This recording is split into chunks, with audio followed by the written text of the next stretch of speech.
In an interview on Channel 4 in the UK, Richard Hatchett, who they say is the doctor leading efforts to find a vaccine for the coronavirus, says it is much more lethal than the normal flu. Quote, "This is the most frightening disease I have ever encountered in my career."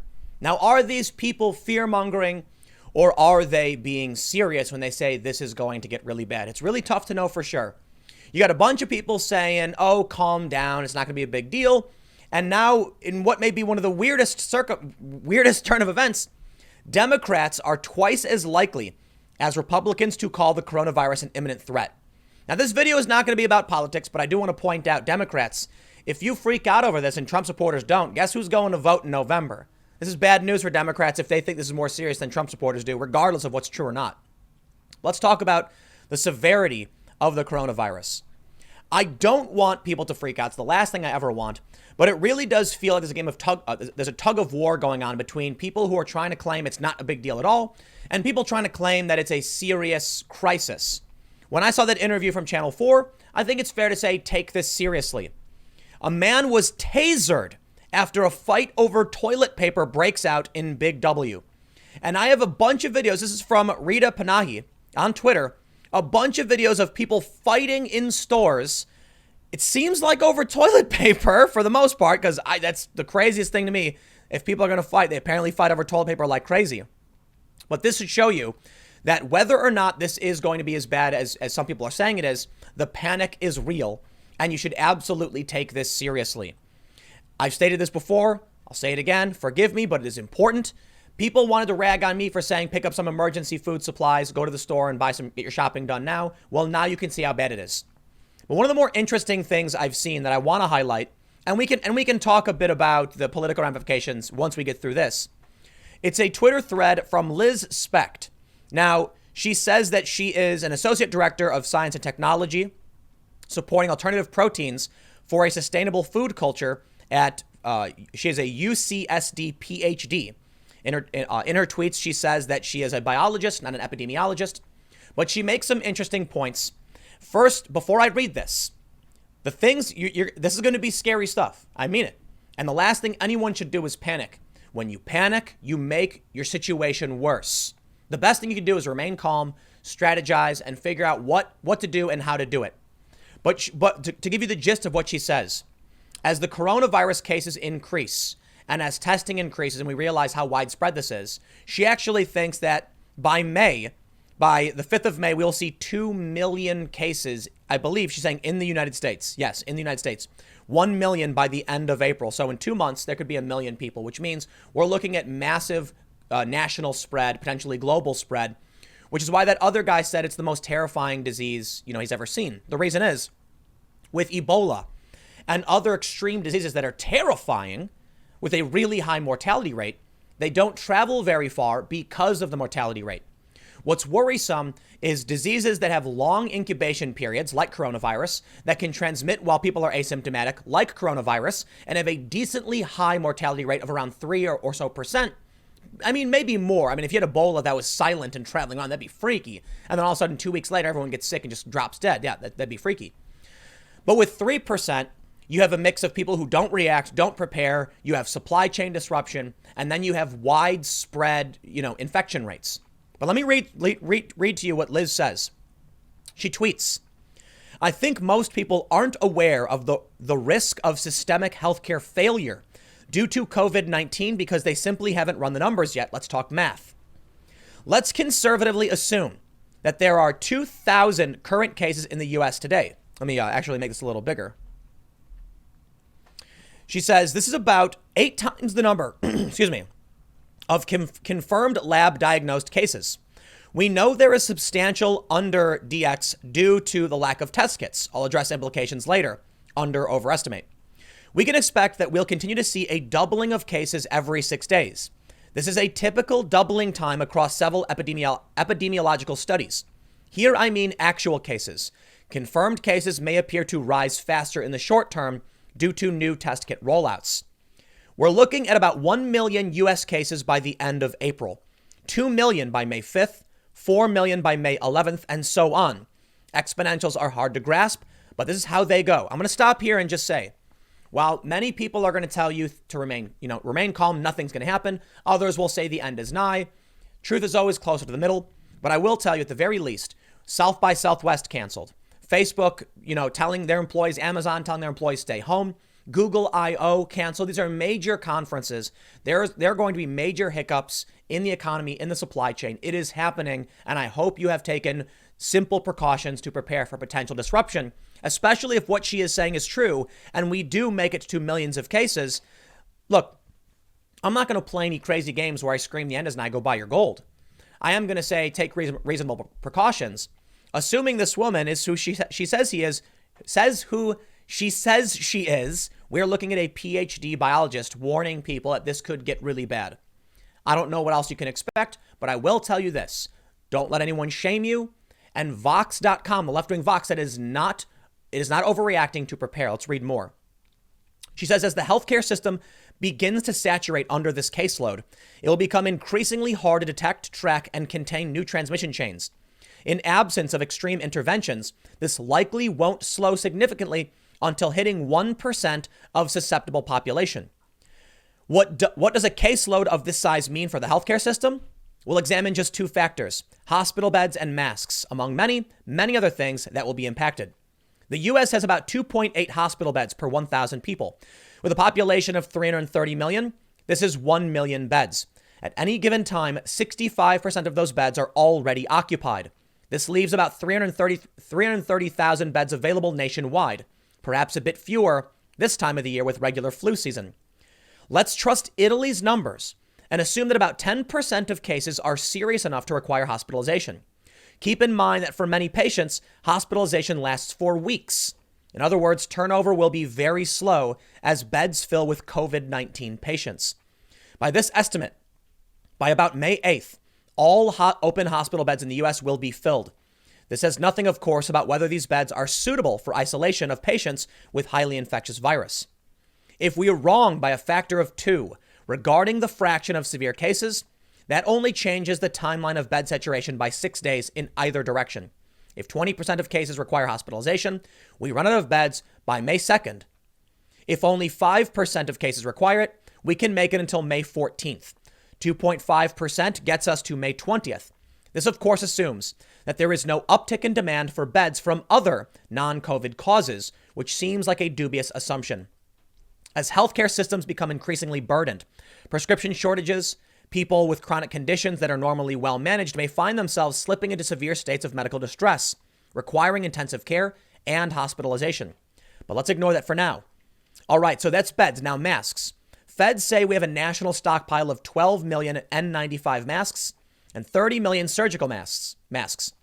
There are about 18 million healthcare workers in the U.S. Let's assume only 6 million healthcare workers are working on any given day. She says this is likely an underestimate as most people work most days of the week. But again, I'm playing conservative at every turn. As COVID-19 cases saturate virtually every state and county, which seems likely to happen any day now, it will soon be irresponsible for all healthcare workers to not wear a mask. These workers would burn through N95 stockpile in 2 days if each worker only got 1 mask per day. 1 per day would be neither sanitary nor pragmatic, though this is indeed what we saw in Wuhan, with workers collapsing on their shift from dehydration because they were trying to avoid changing their PPE suits as they cannot be reused.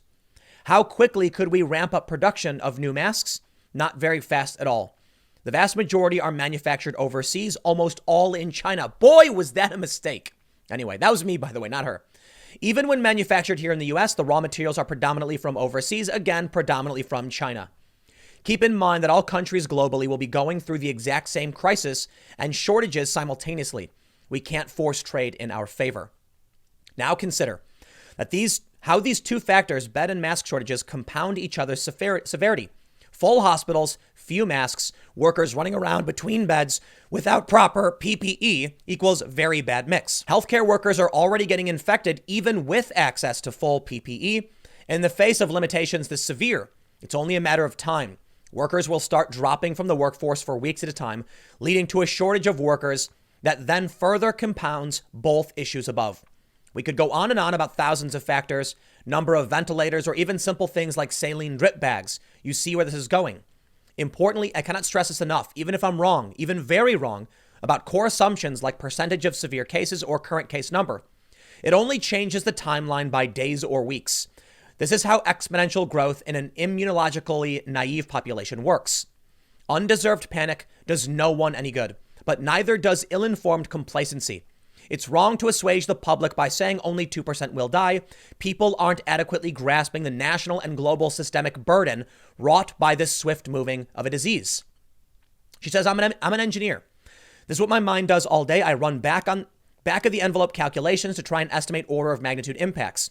I've been on high alarm about this disease since January 19th, after reading clinical indicators in the first papers emerging from Wuhan. Nothing in the last 6 weeks has dampened my alarm in the slightest. To the contrary, we're seeing abject refusal of many countries to adequately respond or prepare. Of course, some of these estimates will be wrong, even substantially wrong. But I have no reason to think they'll be orders of magnitude wrong.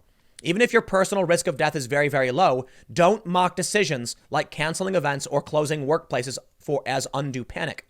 These measures are the bare minimum we should be doing to try and shift the peak, to slow the rise in cases so that the healthcare systems are less overwhelmed. Each day that we can delay an extra case is a big win for the system.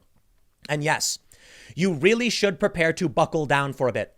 All services and supply chains will be impacted. Why risk the stress of being ill-prepared? Worst case, I'm massively wrong, and you now have a huge bag of rice and black beans to burn through over the next few months and enough Robitussin to trip out. Don't say that, Liz. You have enough Robitussin to make sure that if you get a cold in the next coming months, you'll be okay, you'll take care of your cough, and you'll have rice and beans for taco night. Please don't make jokes about that, especially not on the internet. They'll come for you. One more thought. You've probably seen multiple respected epidemiologists have estimated that 20 to 70% of the world will be infected within the next year. If you use 6-day doubling rate I mentioned above, we land at 2 to 6 billion infected by sometime in July of this year. I gotta say, man, now it's getting freaky. What she's saying is really starting to freak me out. Hopefully she's legit. She goes on to say, obviously, I think the doubling time will start to slow once a sizable fraction of the population has been infected, simply because of herd immunity in a smaller susceptible population. But take the scenarios above. Full beds, no PPE, at just 1% of the US population infected, and stretch them out over a couple extra months. This timeline roughly fits with consensus endgame numbers from these highly esteemed epidemiologists. Again, we're talking about discrepancies of mere days or weeks, one direction or another, but not disagreements in the overall magnitude of the challenge. This is not some hypothetical fear-mongering worst-case scenario. This is reality, as far as anyone can tell with the current available data. That's all for now. Standard disclaimers apply. I'm a PhD biologist, but not an epidemiologist. Thoughts my own, yada yada. Stay safe out there. Addendum. To anyone who found this useful or interesting, highly recommend you follow TRVB, who actually does modeling and forecasting for a living. This thread is a great place to start. As of right now, apparently there is it's hitting governments. I'm not an expert.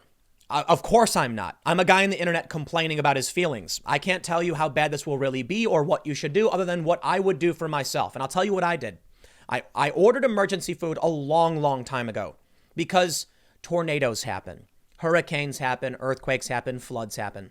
And I think it's smart for you to do the same thing, not just for the coronavirus, for just yourself in general. Now, I have done promos in the past. I'm not going to do that today because I'm completely honest when I say I don't like doing it, but there are things you can do. So just Google search emergency food if you think it's something you need. If you haven't already, calmly go do your routine shopping. Grab an extra bag of rice if it's available. The last thing you or anyone should do is panic buy anything. These videos of people fighting over toilet paper is disturbing.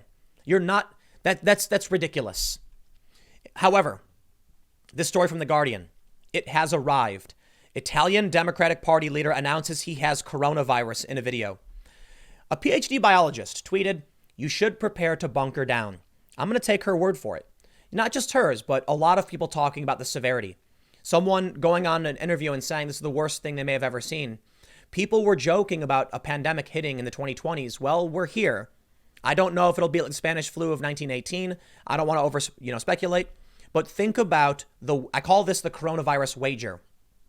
If you go out and over prepare right now, and there is no alarm and everything dies down very quickly, you're fine and safe. If you over prepare and the virus does hit everyone hard, you are fine and safe. If you do nothing and it turns out nothing happens, you're fine and safe. But if you do nothing and it turns out this is serious, you are in trouble.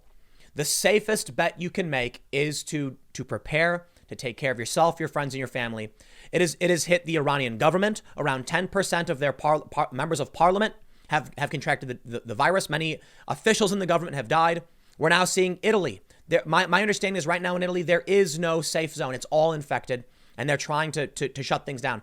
What you need to understand, when people look at the number and they say, what, 3% mortality rate? That's nothing. I have a 97% chance of survival. It's not about that. It's about 100 people getting it and 3 people dying. It's about 100,000 people getting it and 3,000 people dying. And it's about rapid spread, which could get everywhere, and then lots of people will die.